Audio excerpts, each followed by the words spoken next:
Hello बच्चों, let's read the given question. The question says straight true or false area under velocity time graph represents displacement. So इस question का जो key concept we need to understand is the concept of velocity time graph, जिसको हम abbreviate करते हैं VT graph से भी, VT graph भी इसको बोलते हैं हम. तो यहाँ पे हमें जो इम्पोर्टेंट चीज़ समझनी है वो ये है कि वेलोसिटी टाइम ग्राफ हमें दो इम्पोर्टेंट इंफॉर्मेशन देता है. सबसे पहले तो इस वेलोसिटी टाइम ग्राफ का जो स्लोप है that give us the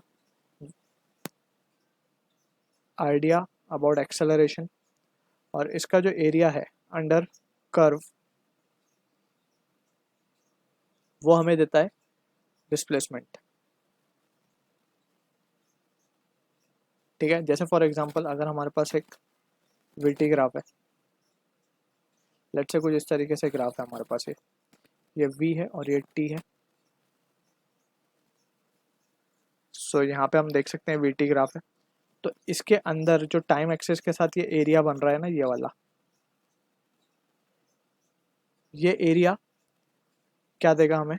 this will give us the value of displacement.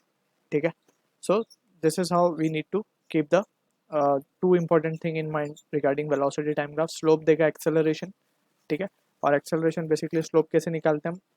इसको हम निकालेंगे delta y change in y upon change in x.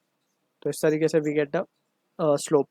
Area तो हम जैसे शेडेड हमने किया, यहाँ पे ये ट्रायंगल बन रहा है तो ट्रायंगल का एरिया निकालेंगे half into base into height. ठीक है, उस तरीके से हम we will get the value of displacement. So area under represent displacement. This is true. So I hope you understood the solution. All the best.